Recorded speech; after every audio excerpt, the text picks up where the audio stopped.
Bapa di surga, terima kasih saatnya kami mau dengar firman-Mu, sebab kami tahu bahwa firman-Mu adalah kekuatan buat setiap kami. Kami tidak akan goyah, kami tidak akan menjadi lemah, karena di saat kami dengar firman-Mu, maka kami akan memperoleh kekuatan yang baru. Berfirmanlah, kami siap dengar firman-Mu dalam nama Tuhan Yesus. Setiap kita yang mau dengar firman sama-sama katakan amin. Puji Tuhan. Silakan dulu Bapak Ibu Saudara.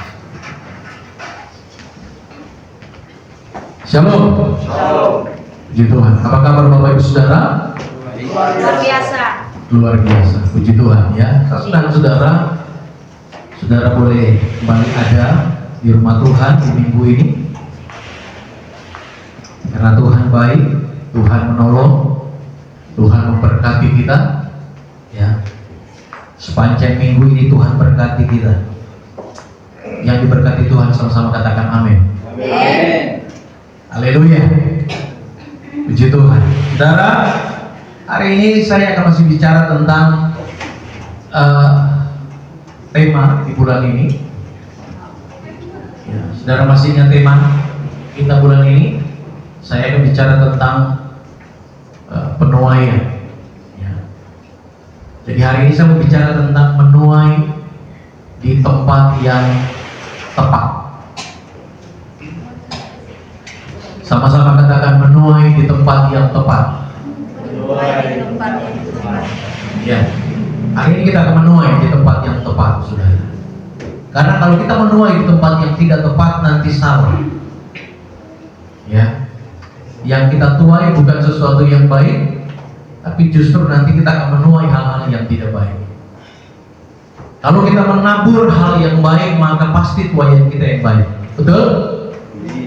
Tetapi kalau kita menabur hal yang buruk, maka yang buruk yang kita tuai. Sebab kita menuai apa yang kita tabur. Haleluya.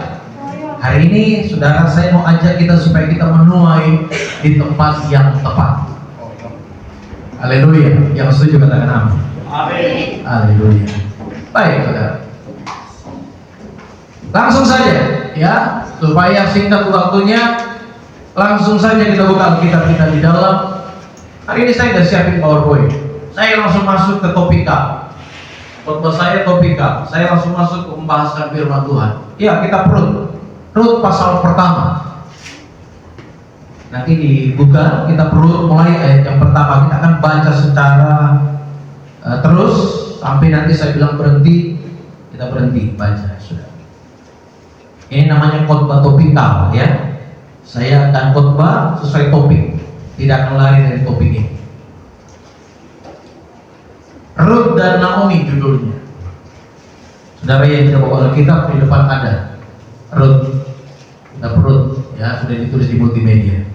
Oke, kita baca bersama-sama ayat yang pertama, ayat yang ke-1. 1, 2, 3. Pada zaman para hakim memerintah, ada kelaparan di tanah Israel.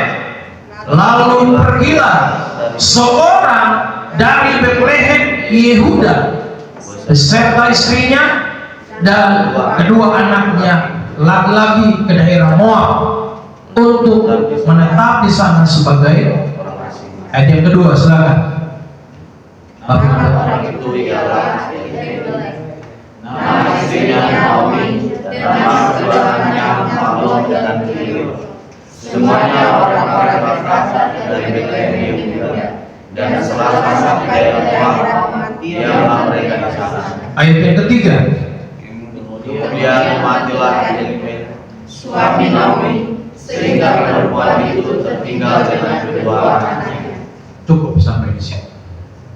Bapak Ibu Saudara, perhatikan. Kisah Rut dan Naomi, saya yakin ini bukan kisah yang baru pertama kali Bapak Ibu dengar kisah ini. Mungkin sudah berapa kali saudara dengar dan dikhotbahkan kisah ini, tetapi saya mau mengingatkan kembali supaya kita mengerti sebenarnya bahwa kisah ini kalau ditulis, apa kaitannya dengan kisah ini dengan keadaan sekarang. Nah, Bapak Ibu Saudara, perhatikan di sana, mulai ayat yang pertama dikatakan pada zaman para hakim memerintah. Ya. Belum ada raja-raja. Masih hakim-hakim yang memerintah di Israel. Jadi setiap pemerintahan yang ada di Israel langsung dipimpin oleh hakim. Ya, para hakim-hakim di sana. Belum ada raja, belum. Karena Israel belum muncul. Ya, belum ada. Jadi hakim-hakim sebagai perantara antara Tuhan dengan umatnya. Tuhan berfirman kepada umatnya lewat perantaraan hakim-hakim. Ada nabi-nabi di sana, ya, saudara. Nah, di dalam kisah ini dikatakan bahwa Israel sedang mengalami satu peristiwa yang sulit. Apa itu peristiwa yang sulit yang dialami oleh bangsa Israel? Dikatakan mereka mengalami krisis, saudara, ekonomi, krisis pangan. Mereka kesulitan untuk mendapatkan makanan karena dikatakan mereka terjadi kelaparan yang hebat di sana. Kalau kita lihat ayat yang pertama, ayat yang 1, pada zaman pemerintahan hakim-hakim dikatakan ada kelaparan di tanah Israel. Ternyata saudara, bukan hanya kita yang bisa mengalami kelaparan. Orang Israel juga pernah mengalami yang namanya krisis pangan, krisis kelaparan. Saya dengar berita kemarin bahwa beras naik, betul? Saudara, udah ke pasar cek harga beras naik. Tahu berapa sekarang Mama Dita? Sekilo? Yang 12 ada 13. Nah, sudah naik, saudara. Sebelumnya mungkin masih di bawah itu.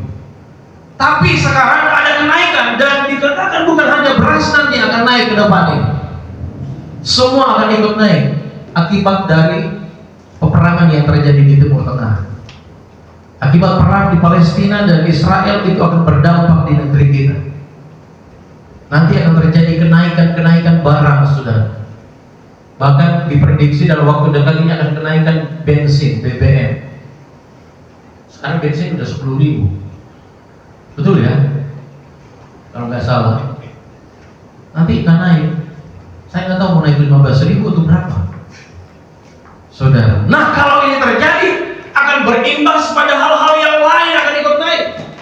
Termasuk soal makanan akan mengalami kenaikan. Yang biasanya kita makan sekali keluar mungkin 13.000, tunggu siap-siap bisa 20.000 nanti.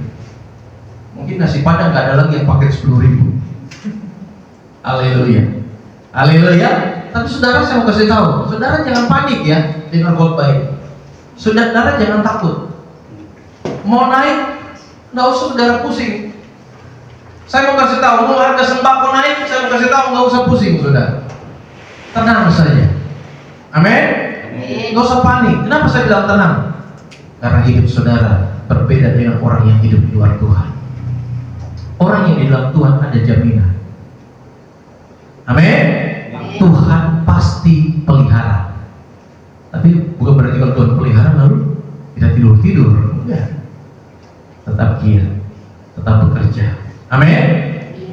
Bagaimana ke depan? Yakinlah, pokoknya kita akan mampu lewati bersama Tuhan. Haleluya.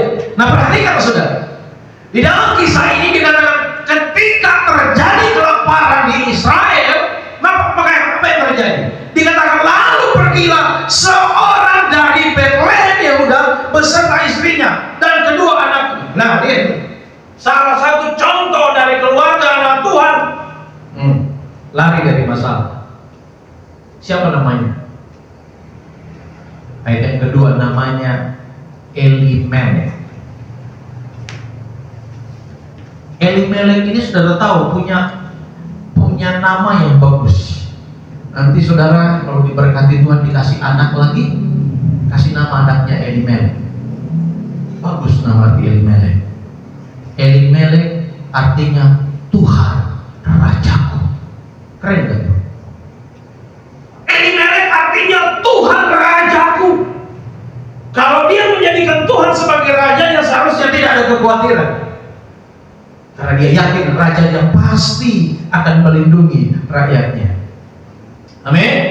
Kalau kita menjadikan dia sebagai raja, kita nggak usah takut. Pasti kesejahteraan itu dijamin oleh raja kita. Tapi tidak seperti Elimelek. Namanya tidak mewakili suara hati. Ternyata namanya cuma nama doang. Tuhan kerajaan. Begitu ada kelaparan, cabut. Haleluya. Elimelek pergi sudah. Tapi saya tak mau sama Elimelek. Saya melihat seorang Elimelek adalah seorang bapak yang bertanggung jawab. Dia nggak mau membiarkan perut istrinya kosong. Dia nggak mau terganggu tidurnya dengan suara-suara cacing dalam perut. Sudah pernah dengar cacing keroncong di dalam perut? Karena lapar. Pernah saudara dengar? Saya berapa kali saya dengar perut saya keroncong di dalam saudara. Saya nggak tahu keroncong atau serius atau dangdut mereka. Pokoknya keroncong. Ya udah. Tapi dia puji karena dia minta. Elimelek ada seorang suami yang saya bilang Elimelek suami yang bertanggung jawab. Dia seorang bertanggung jawab, gak mau istri anaknya mati kelaparan. Betul? Dia tahu keadaan itu, dia tahu krisis sedang ada di Israel, apa yang dia lakukan? Sebagai suami yang bertanggung jawab atas keluarga, yang dia lakukan adalah harus cari di mana tempat yang bisa menjadikan kehidupan. Itulah yang dia lakukan. Nggak salah. Dalam hal ini ada yang salah nggak dengan Elimelek? Nggak ada. Bagus, keren. Suami itu harus begitu. Jangan biarin istrinya lapar. Hai suami-suami, hai para calon suami, jangan nanti biarkan istrimu kelaparan. Kerja. Setuju? Setuju. Bangun jam berapa? Jam 10. Lapar kok anak. Bangun pagi-pagi. Bangsa Israel disuruh pagi-pagi bangun untuk ngambil berkat Tuhan. Jadi jangan bangun kesiangan, nanti mencair berkat. Setuju? Lihat bangsa Israel, Tuhan bilang pada bangsa, hei bangsa Israel, bangun pagi-pagi sebelum matahari terbit, kamu bangun pungut. Itu mana namanya? Seperti roti. Kenapa pagi-pagi disuruh bangun pungut? Itu mana? Karena kalau matahari keluar dia akan mencair dan akan membusuk. Bangun pagi-pagi, ambil berkat Tuhan, Tuhan sediakan pagi hari. Jangan sampai ayam berebut duluan. Kalau di kampung pagi-pagi ayam lebih dulu puji Tuhan. Kukuruyuk, kita masih tidur. Ayam kukuruyuk kita tarik selimut. Akhirnya ayam yang diberkati. Haleluya saudara. Bangun pagi kita apa yang kita lakukan? Raih berkat Tuhan dengan kita bangun mezbah, doa pagi, penyembahan. Kemarin saya hampir seharian penuh, makanya saya nggak bisa bantu anak ikut kerja bakti di sini. Saya ada pelayanan, saudara. Saya mendoakan orang yang minggu besok dia akan dioperasi, diangkat payudara karena cancer. Saya pelayanan, saya mendoakan. Saya menguatkan dia supaya dia nggak takut menghadapi operasi. Saya bilang hidup kita bukan ditentukan oleh dokter. Hidup mati kita bukan di rumah sakit. Hidup dan mati kita bukan ditentukan oleh beda operasi. Tapi hidup dan mati kita itu ditentukan oleh Tuhan. Amin. Tuhan yang menentukan hidup dan mati kita. Jadi kau usah takut menghadapi operasi, dan pokoknya yakin. Sampai kemarin mereka pulang dari rumah sakit jam berapa? Karena saya juga buru-buru mau menghadiri undangan saudara pernikahan. Jadi doain orang hadir pernikahan, dan saya menguatkan mereka untuk kuat dalam Tuhan. Saudara benar ya, ada pergumulan yang jadi hamba Tuhan, melayani Tuhan dengan sepenuh hati. Tapi ada kalanya juga mereka ada di titik mengalami di mana mereka butuh Tuhan, butuh rekan-rekan untuk mensupport mereka. Dan yang kita lakukan mendoakan saudara supaya mereka kuat dalam Tuhan. Nah, jadi saya mau kasih tahu buat setiap kita para suami-suami, yuk bekerja. Jadilah suami yang bertanggung jawab atas rumah tangga yang kita bangun. Jangan buat keluargamu kelaparan. Harus jadi jiwa seperti Elimelek, seorang yang tidak mau keluarganya kelaparan. Jangan. Tapi mari kita saudara bangun aktivitas, lakukan sesuatu. Haleluya. Tapi di sini saya lihat para pria-pria di sini, bapak-bapak di sini, orang-orang pekerja keras luar biasa yang bertanggung jawab atas rumah tangga. Amin. Haleluya. Nah, itulah yang terjadi dengan Elimelek.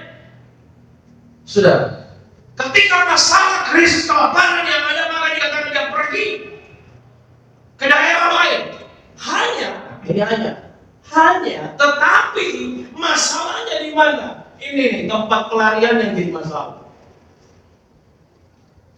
Saudara tahu, Bethlehem artinya rumah roti. Bilang rumah roti. Bethlehem adalah rumah roti. Tuhan berkata mereka harus tetap tinggal di Bethlehem, jangan keluar dari Bethlehem karena Tuhan pasti pelihara. Tuhan bilang pasti dipelihara. Jangan pergi, jangan tinggalkan Bethlehem karena Bethlehem adalah rumah roti. Artinya Tuhan menjamin mereka pasti dipelihara Tuhan. Tidak ada pernah janji Tuhan itu meleset dalam hidup kita. Kalau Tuhan bilang tetap stay lah. Walaupun saudara terima badai, bertahan. Nanti Tuhan berikan kekuatan buat kita. Amin. Kalau Tuhan bilang bertahan. Kalau Tuhan bilang mengungsi. Kalau Tuhan bilang keluar. Ya, saudara, penting buat kita ini jadi satu pelajaran bersama buat kita para pria untuk belajar peka mendengar suara Tuhan. Tetapi hal ini tidak terjadi dengan Elimelek. Di sini kesalahan Elimelek. Tuhan gak suruh dia harus pergi meninggalkan Bethlehem, tapi justru Tuhan bilang dia harus bertahan sebab Bethlehem adalah rumah roti. Walaupun ada kesukaran, ada kegoncangan. Toh, Bapak Ibu Saudara tahu, Elimelek ini di dalam keadaan seperti ini bukan berarti dia sudah gak bisa makan. Dia masih bisa makan, masih kaya, masih punya apa-apa. Nanti kita baca ayat itu. Jadi bukan berarti Elimelek ini pergi karena udah gak makan, masih makan. Masih diberkati Tuhan, masih ada hal-hal yang mencukupi kehidupan, tetapi muncul kekhawatiran.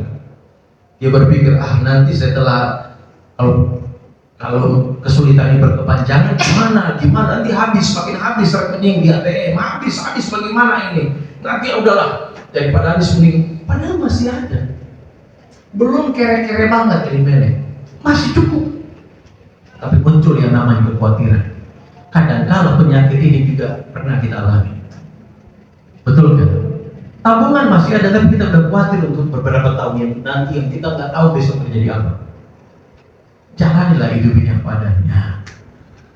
Boleh nabung, tetapi jangan terlalu khawatir tentang hidupmu. Amin. Nyimpan boleh, tapi nggak boleh terlalu khawatir bahkan sampai melebihi iman kita, sampai iman kita kalah dengan kekhawatiran. Sampai kalau perlu ibadah pun gak usah ibadah.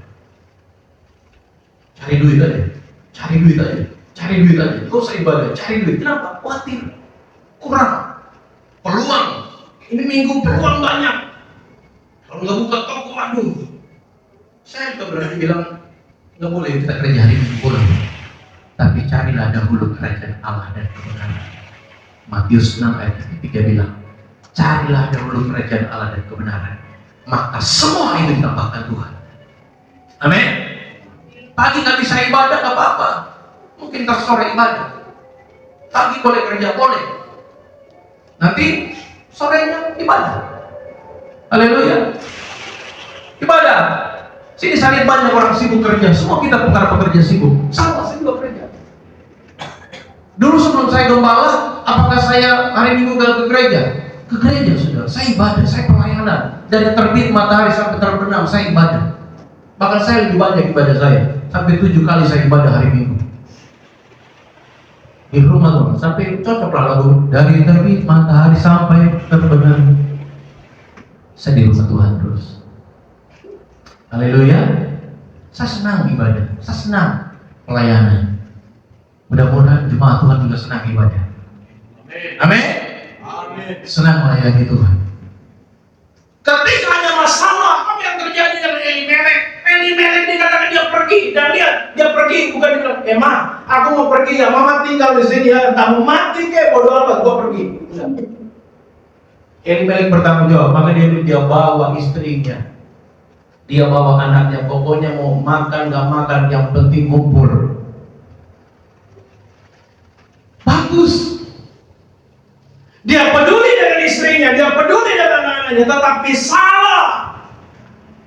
Ada hal yang salah. Kenapa? Ada firman Tuhan yang jauh di atas segala-galanya. Ada firman Tuhan yang jauh lebih penting dari perut. Ada firman Tuhan yang jauh lebih penting daripada segala kekhawatiran kita.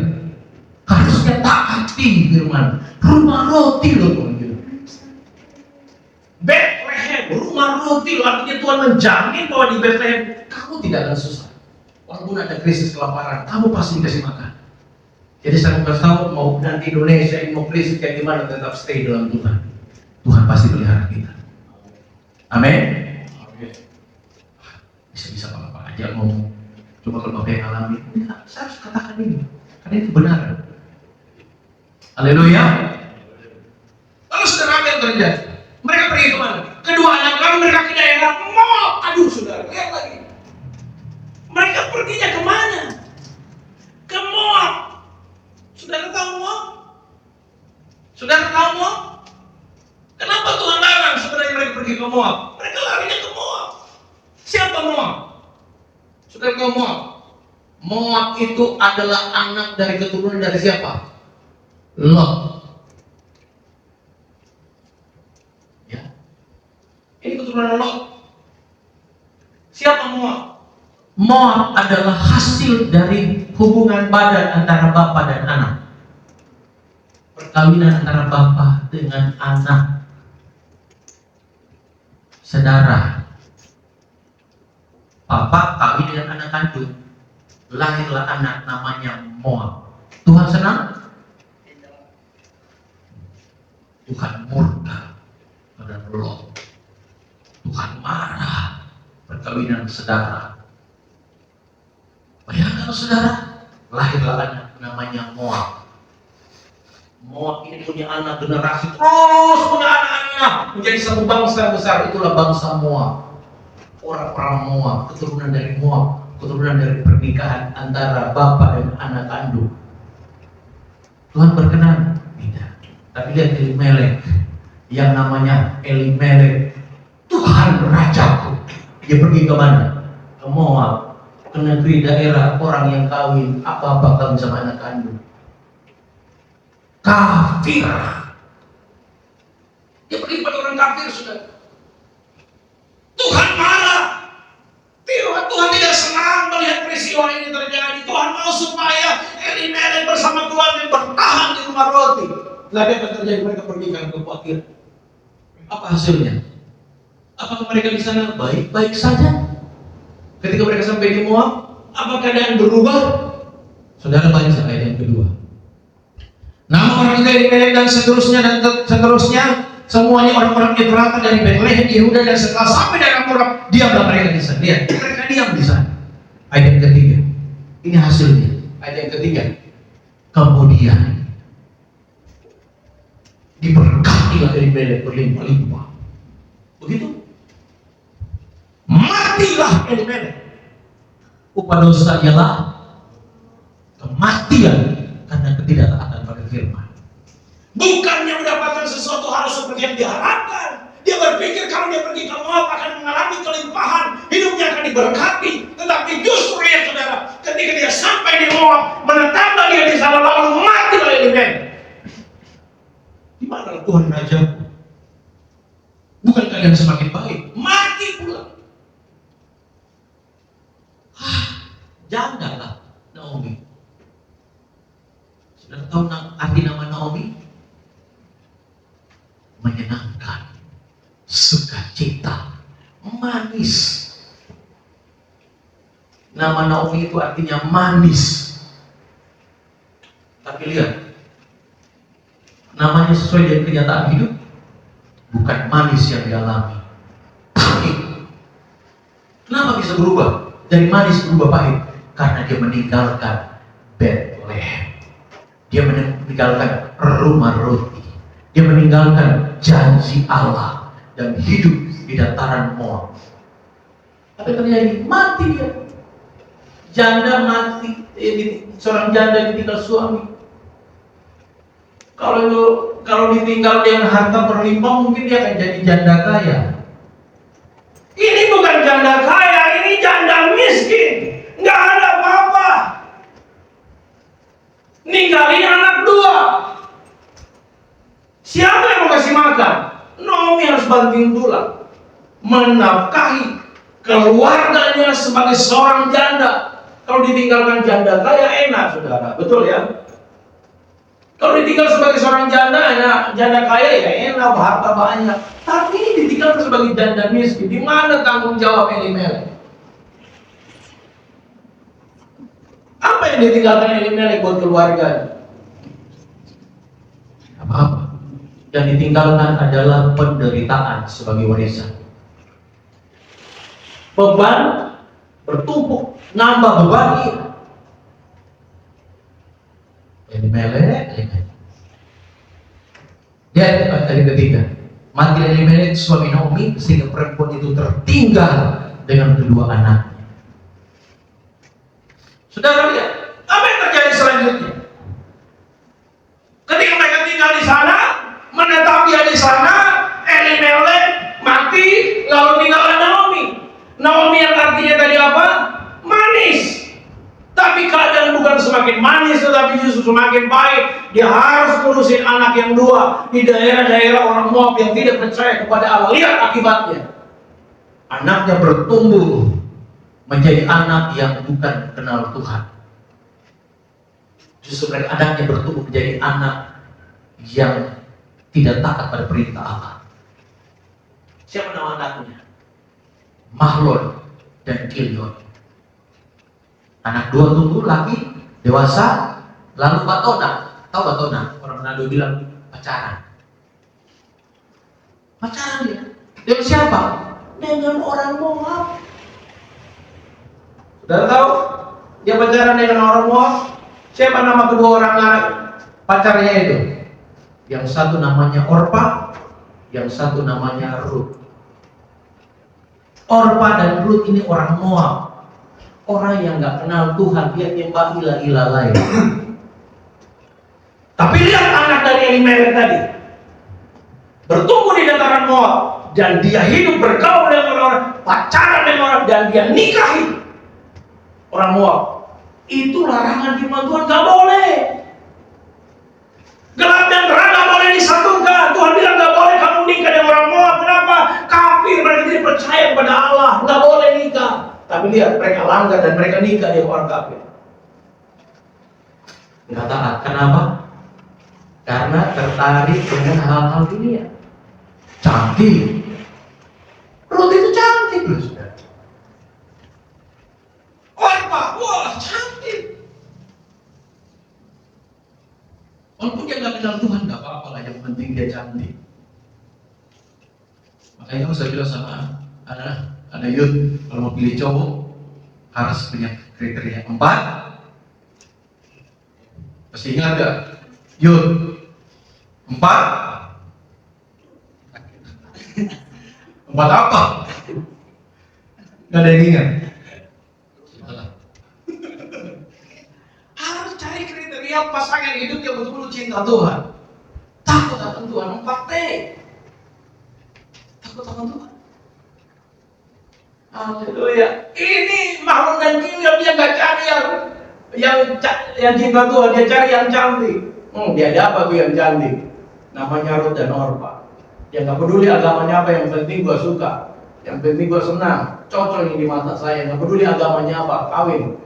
Masalah itu nantilah, yang penting sekarang dulu. Anak-anak muda, hati-hati dalam menentukan pilihan. Amin. Jangan tertarik hanya karena cantiknya. Lihat dia cinta Tuhan atau tidak. Yang setuju katakan amin. Amin. Bapak-bapak gak usah, sudah punya. Buat anak muda aja. Amin. Haleluya. Haleluya. Cari yang cinta Tuhan. Soal kekayaan yang lain nanti Tuhan tambahkan, itu bonus. Haleluya. Saudara, lihat yang terjadi dengan Mahlon dan Kilion. Dia ambil tuh perempuan Moab. Dia nikah. Mereka menetap berapa tahun? 10 tahun. Kita dengar Moab. Tuhan senang? Tuhan senang dengan apa yang mereka lakukan? Tidak. Apa yang terjadi? Mati mereka. Lihat ayat yang keempat. Keduanya mengambil perempuan Moab. Ayat yang keempat. Ya, aku ditampilkan. Keduanya mengambil perempuan Moab. Yang pertama bernama siapa? Orpa. Yang kedua bernama Rut. Mereka diam di situ kira-kira berapa? 10 tahun lamanya. Waktu yang singkat, lama. 2 kali periode presiden. Saudara, waktu yang panjang mereka menetap di sana. Pertanyaannya, apakah ketika mereka tinggal di situ, menetap di situ dengan orang Moab, kawin dengan orang Moab, keadaan mereka semakin baik? Tidak. Hukum karma tetap berlaku. Upah dosa ialah maut. Tuhan tetap kejar mereka karena mereka melanggar titah Tuhan. Apa yang terjadi dengan Mahlon dan Kilion? Ayat yang kelima. Ayat yang kelima. Baca sama-sama. 2, 3. Lalu matilah juga keduanya. Yakni siapa? Mahlon dan Kilion. Sehingga apa? Perempuan itu kehilangan kedua anaknya dan lihat penderitaan pahit yang dialami oleh siapa? Naomi. Tidak sesuai lagi namanya manis, berubah menjadi pahit. Ditinggal sebagai seorang janda. Waktu ditinggalkan sebagai janda, dia berpikir masih ada anakku 2 sebagai tulang punggung, laki-laki gagah, tapi tidak dididik dalam firman Tuhan. Lihat yang terjadi, mati. Pupus harapan. Masa depan saya pahit keadaannya. Bergumul gak? Naomi. Pahit. Naomi bergumul. Mungkin bisa dia salahin Tuhan. Aduh Tuhan, kenapa ini keadaan ini harus terjadi? Kenapa saya harus mati? Suamiku harus mati. Sekarang anakku mati. Bukan karena namaku Naomi yang seharusnya aku bahagia, aku manis keadaanku. Tapi kenapa sekarang justru terbalik? Bersyukur saudara. Bersyukur saudara. Di tengah-tengah kesulitan yang dialami oleh Naomi, Naomi sadar. Ini pentingnya buat kita. Ketika ada masalah, kesulitan terjadi, coba belajar kita untuk introspeksi diri. Kalau ada masalah, kesulitan yang terjadi dalam hidup kita, jangan cepat-cepat menyalahkan keadaan, tapi introspeksi diri. Jangan-jangan gua salah langkah. Ketika Naomi menyadari bahwa anaknya mati, Naomi dia introspeksi diri. Jangan-jangan gua salah. Jangan-jangan gua salah mengambil keputusan. Jangan-jangan suamiku salah mengambil keputusan. Tuhan, apa yang harus aku lakukan, Tuhan? Dalam keadaan seperti itu, Naomi fokusnya kembali kepada Bapa. Naomi sadar akan Bapaknya punya Tuhan. Dia akan ingat Bethlehem. Dia ingat akan janji bahwa di Bethlehem adalah rumah roti. Lihat saudara, ayat ke-6, apa yang dilakukan Naomi? Perhatikan saudara, ayat ke-6. Kemudian berkemaslah ia. Siapa ia? Ini Naomi. Dengan siapa? Berkemaslah ia dengan kedua menantunya. Janda semua, 3 janda. Sekarang mau pulang ke Bethlehem 3 janda. Kemudian berkemaslah ia dengan kedua menantunya, dan ia pulang dari daerah Moab. Dia mulai tinggalkan Moab. Dia mulai ambil keputusan. Ternyata aku selama ada di Moab bukan hal yang baik. Aku harus keluar dari keadaan ini. Aku harus kembali kemana? Harus kembali ke Bethlehem. Lihat ayat selanjutnya bilang apa?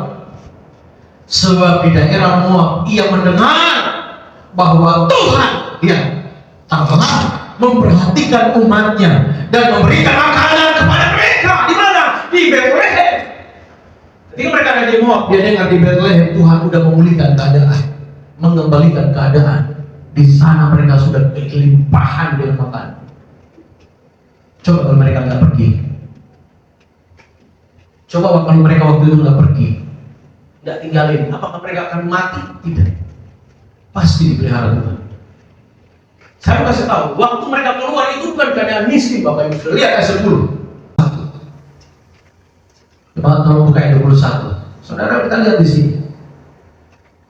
Waktu mereka meninggalkan Bethlehem itu bukan dengan tangan kosong, saudara. Lihat ayat 21. Ini menunjukkan bahwa waktu mereka keluar meninggalkan Bethlehem, mereka nggak miskin. Mereka kaya dengan tangan penuh. Lihat ayat 21. Dengan tangan sama-sama 2, 3. Tangan untuk aku pergi, tapi tangan yang kosong melakukan aku. Apakah kamu Naomi? Karena Tuhan telah naik saksi tentang aku dan kuasa dan anak-anak. Coba lihat sudah. Satu gambar bahwa Naomi waktu dia keluar bersama suaminya Elimelek meninggalkan Bethlehem, dikatakan dengan tangan apa tadi? Artinya mereka nggak kere, nggak kehabisan, ada pemeliharaan Tuhan.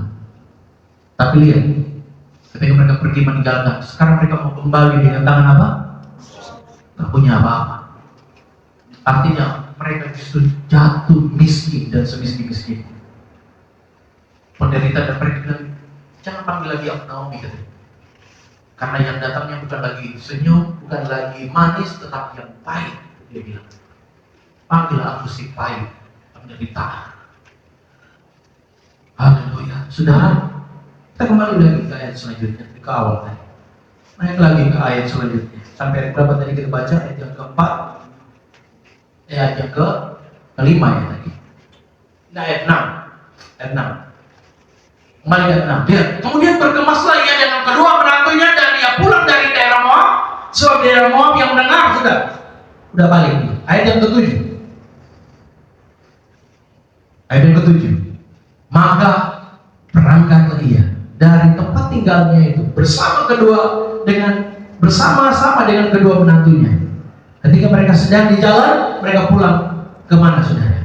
Ke tanah Yehuda atau Bethlehem tadi. Ayat 8, berkatalah Naomi kepada kedua menantunya itu, pergilah. Ketika mereka sampai di perbatasan kota, mulai masuk ke daerah tanah Kanaan, Naomi mulai ngomong sama menantunya, gini, kalian pulanglah ke rumah kalian masing-masing, ke rumah orang tuamu, dan biarkan aku sendiri yang akan memikul penderitaan saya sendiri. Jangan lagi dibebani dengan dua bawa janda lagi. Udahlah, anak saya udah nggak ada. Sekarang waktunya kalian pulanglah kalian ke rumah kalian. Ya, kembalilah ke Allah Tuhan kalian, kembalilah ke dewa-dewamu, dan aku akan kembali kepada Tuhan. Saudara lihat, Naomi tidak sanggup menjalani kehidupan bersama dua anak mantu.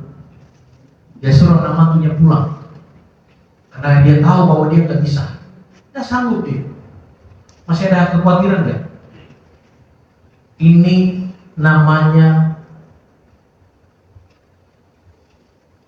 dampak. Ketika lama bertahan di Moab, lama-lama Naomi kehilangan apa? Kepercayaan. Lama-lama Naomi mulai kehilangan iman. Lama-lama Naomi mulai kehilangan rasa tanggung jawab.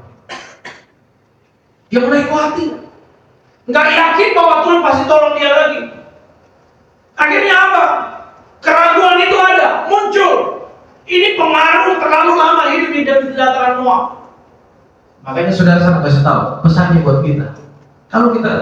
Kalau kita mungkin pernah ninggalin Tuhan, jangan terlalu lama kita ninggalin Tuhan. Setuju?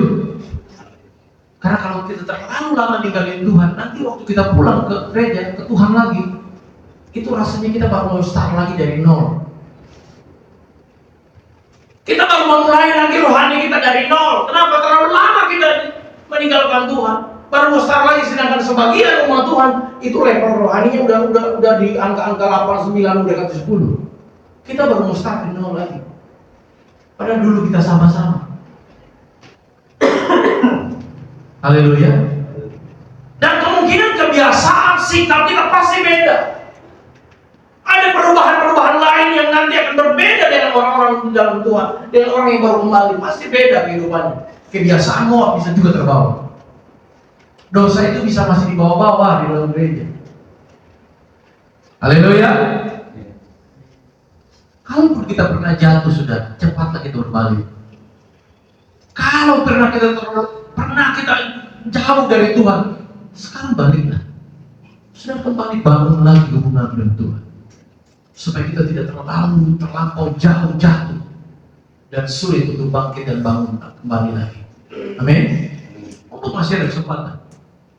Bersyukur pada Naomi, masih ada kesempatan Tuhan kasih.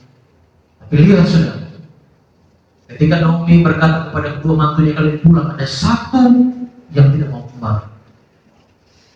Dan lihat ayat yang ke-10, dan berkata kepadanya, tidak, kami ikut dengan engkau pulang kepada bangsa.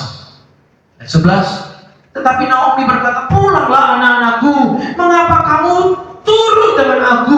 Bukankah tidak ada lagi anak-anak laki-laki yang kulahirkan untuk dijadikan suamimu nanti? Pulanglah. 12, pulanglah anak-anakku, pergilah, sebab terlalu tua aku untuk bersuami. Seandainya pikirku ada harapan bagiku, sekalipun malam ini aku bersuami, bahkan sekalipun aku masih melahirkan anak laki-laki, masakan kamu menanti sampai dewasa? Nggak mungkin. Pulang.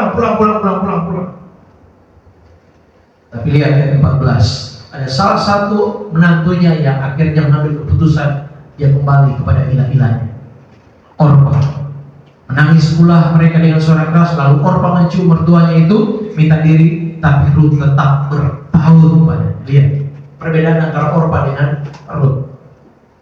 Orpa ketika ada keputusan dari Naomi, okelah Orpa bilang, okelah kalau gitu kita pisah ya, pamit ya, cipika-cipiki. Oke, Orpa kembali ke ilahnya, ke bangsanya, ke keluarganya, ke kebiasaannya, ke hidup dosanya, dia kembali ke sana. Tetapi ada satu pribadi yang boleh saya katakan ini teladan buat kita. Siapa dia? Ruth. Ruth, dia katakan dia tetap berpaut padanya. Berkata Naomi ayat 15, telah pulang iparmu kepada bangsanya dan kepada para allahnya. Pulanglah mengikuti iparmu itu. Tetapi lihat ayat 16, apa kata Ruth? Ayat 16, munculkan ayat 16. Tapi kata Ruth, ayat 16, baca sama-sama, 2, 3. Tetapi jangan apa? Jangan paksa aku untuk meninggalkan engkau dan pulang dengan tidak mengikuti engkau. Sebab kemana kau pergi, ke situ juga aku pergi. Dan di mana kau bermalam, di situ juga aku bermalam. Bangsaku lah, bangsaku. Dan ini kutipan terakhir yang paling keren dari seorang Ruth. Apa dia bilang? Dan Allahmu. Allah. Wow. Ini yang paling keren Bapak Ibu Saudara. Dia tidak hanya memikirkan tentang harta.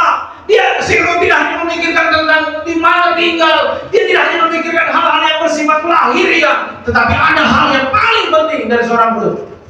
Allahmu adalah Allahku juga.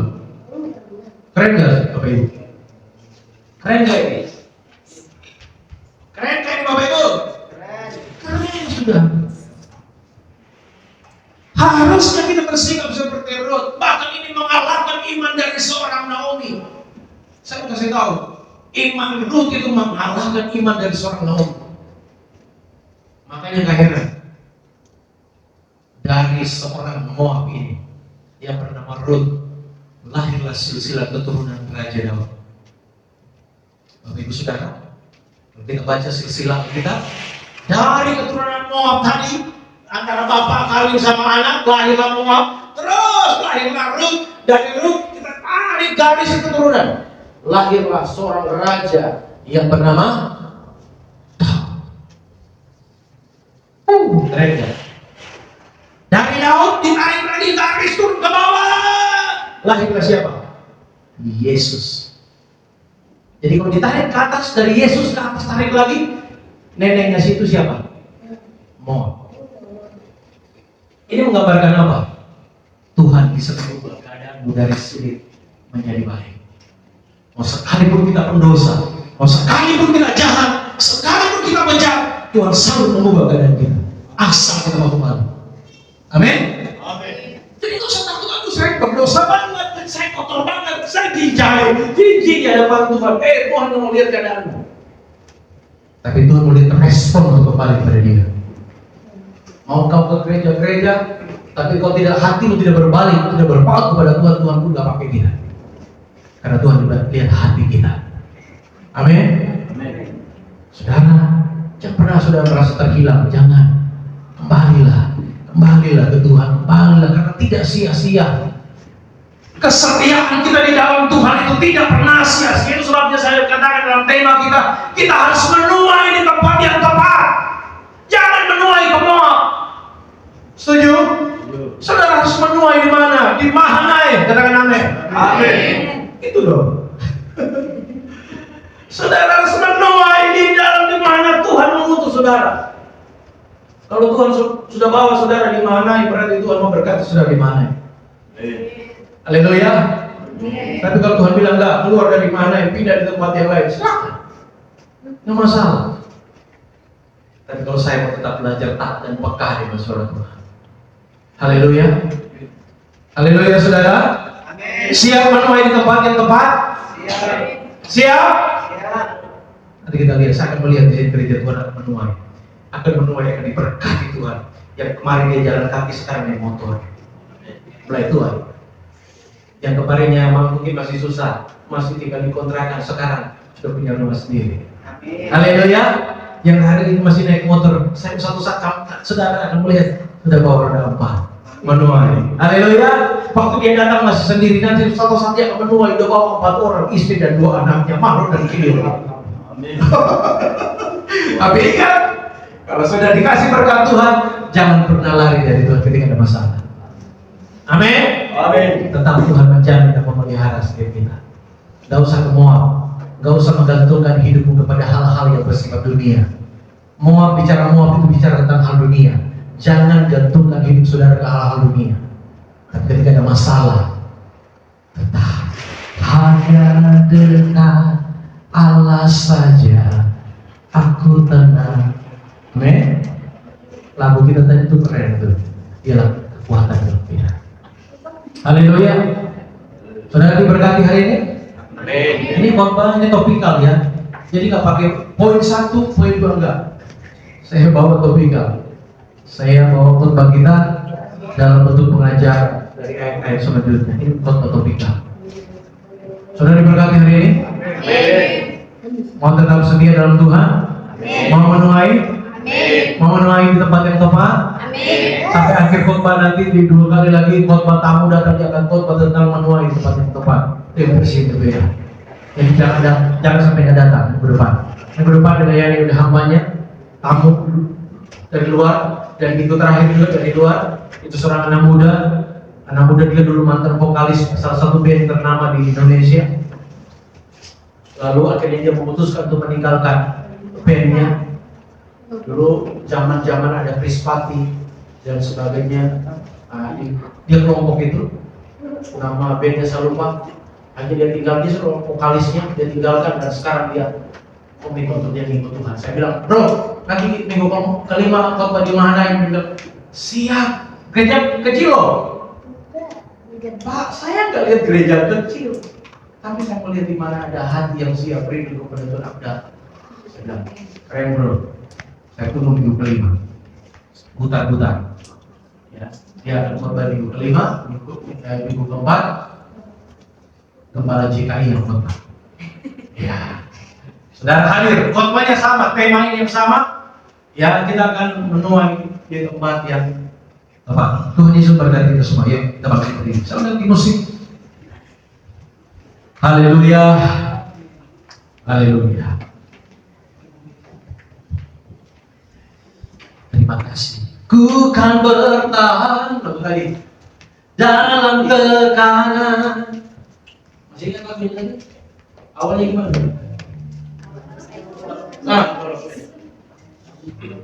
Antara pressure beda ya. Kita ulang lagu ini. Haleluya. Saudara, biar lagu ini menjadi doa kita ya. Saudara harus tetap bertahan. Apapun badai, jangan lari ke Moab, jangan lari ke hal dunia. Amin. Bertahan di rumah roti, di rumah Tuhan, Bethlehem, rumah roti. Jangan tinggalin rumah roti. Akan berkat.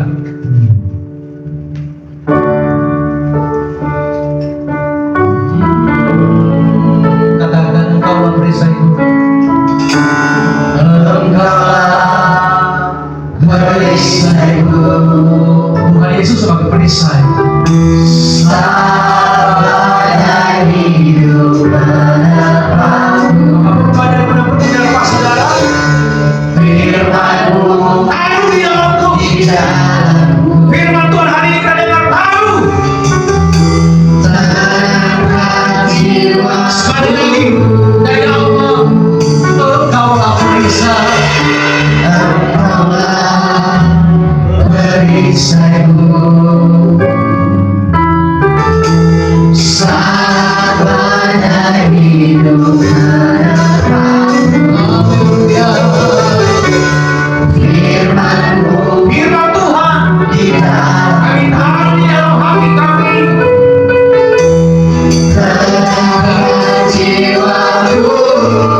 lagu ini jangan hanya menjadi lagu hafalan.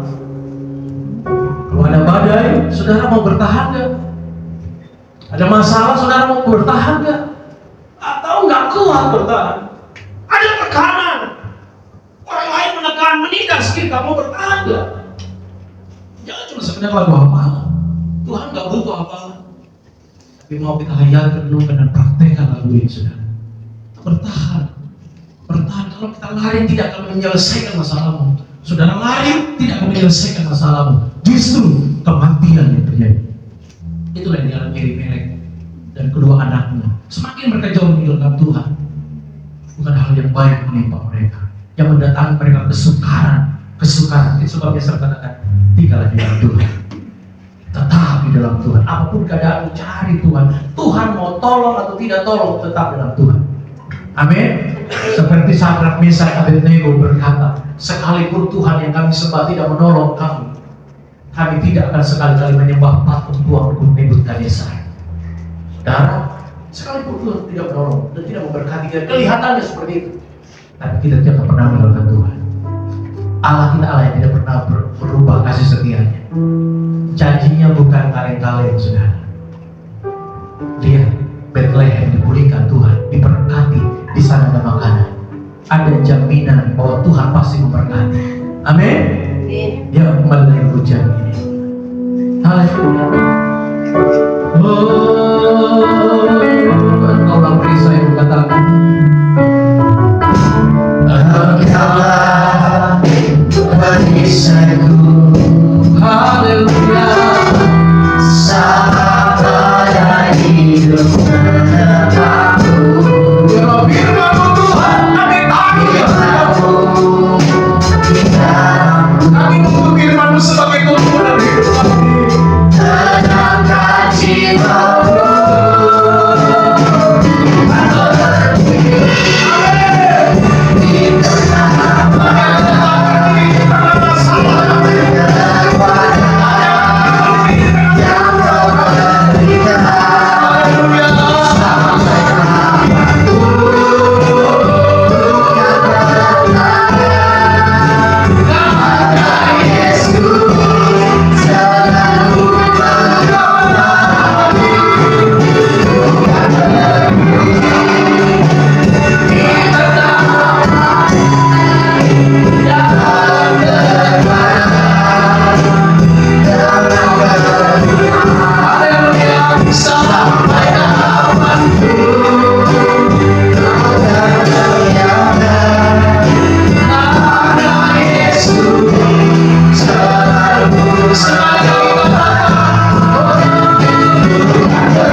Menghadapi setiap persoalan yang ada, karena kami tahu Tuhan menopang kami. Tuhan akan memberikan kami kekuatan dan kemampuan untuk kami menang menghadapi setiap masalah. Kami menang menghadapi setiap pergumulan. Kami menang menghadapi setiap ujian yang terjadi atas hidup kami, atas setiap persoalan yang terjadi. Kami tidak akan mundur. Kami tidak akan pergi jauh meninggalkan Tuhan. Kami tidak akan pergi sampai ke dataran Moab seperti apa yang dilakukan Elimelek. Tapi kami mau bertahan di Bethlehem kami mau tetap bertahan di rumah roti dan kami percaya di gereja ini adalah rumah roti bagi kami. Di tempat ini akan ada selalu makanan rohani yang disediakan buat kami, sehingga kami akan kuat, kami akan menang menghadapi setiap masalah kami. Tuhan mampukan kami, mampukan jemaat yang hari-hari menghadapi pergumulan, kesulitan. Tuhan bilang Kau menjadi jawaban dan penolong bagi umat-umat-Mu. Yang lemah Tuhan berikan kekuatan, yang susah Tuhan Kau hiburkan, yang sakit Tuhan Kau sembuhkan di dalam nama Yesus. Yang berputus asa Tuhan Kau pulihkan. Kecewa Tuhan balut ke hati mereka. Yang berputus asa ada harapan baru, dan mereka menjadi umat-umat Tuhan yang lebih dari pemenang. Terima kasih Bapa. Terima kasih untuk kebenaran firman. Kami yakin, kami percaya semua kami diberkati Tuhan luar biasa. Dalam nama Tuhan Yesus, setiap kita umat Tuhan yang sudah diberkati Tuhan, sama-sama katakan amin. Puji Tuhan. Tuhan Yesus berkati kita semua. Sangat berkembang. Shalom.